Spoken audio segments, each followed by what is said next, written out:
What is up, guys? Welcome back to the channel. Today we'll be taking a quick look at Zayne Parekh ahead of this upcoming NHL season, a year which could be huge for this player as he is the only true elite offensive talent in the Flames system and somebody who could develop into a true top pairing offensive defenseman for the Flames in the coming years. Parekh was selected 9th overall by the Calgary Flames in the 2024 NHL entry draft. It followed a truly dominant season with the OHL's Saginaw Spirit. He notched 33 goals and 63 assists for 96 points in 66 games played, and he led all OHL defensemen in both goals and points that year. This was a truly special season and was recorded as one of the most prolific offensive seasons ever by a draft-eligible defenseman. Now, going into the draft, scouts touted his slick edge work and skating, as well as his ability to generate offense and get shots to the net from the point. I think the Flames are really lucky to get this player at 9th overall, and sometimes I really struggle with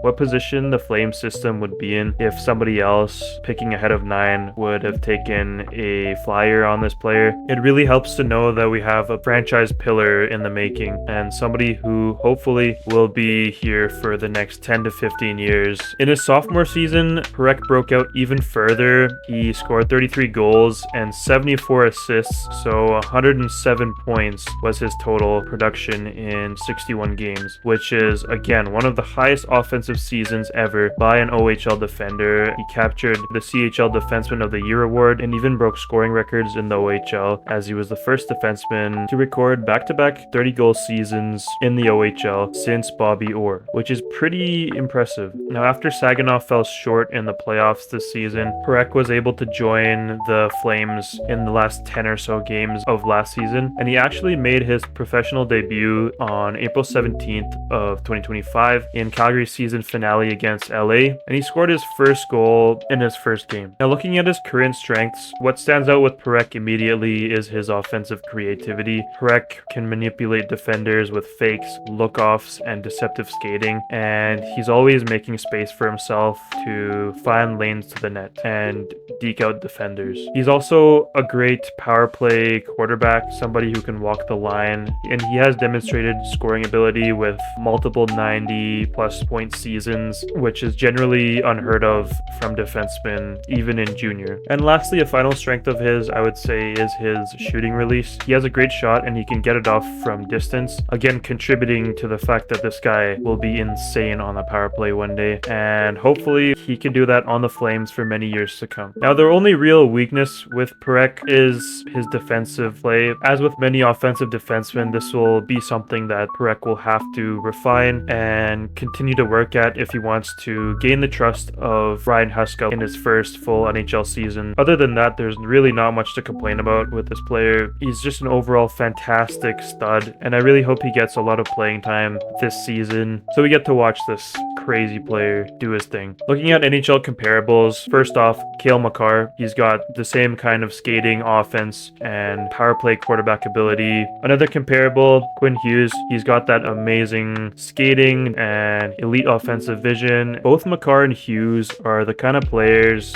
that can drive their team's offense from the blue line, and that's really all you can hope for out of Parekh. Even if Parekh could develop into 50% of the potential of both Quinn Hughes and Cale Makar, I think that's an absolute slam dunk for the Flames. And at least in my time watching this team, which goes back to about 2015, we've never really had the kind of defenseman that's going to be that elite top tier offensive defenseman maybe since Al MacInnis. I love Gio, and he was severely underrated across the league, but he was never to this level of like top tier number one defenseman in the NHL and potentially like one of the biggest superstars across the league. So it's really exciting for me, at least, to be covering this player. Now, to summarize, he's a highly skilled elite puck moving defenseman with some pretty amazing production he's put up in junior. He's played one NHL game and he scored in it, so hopefully that's a trend that'll continue. He has the potential to become a top pairing offensive defenseman and one of the league's best defensemen at that. Craig Conroy said that he'll have every opportunity to make the NHL roster, and that checks because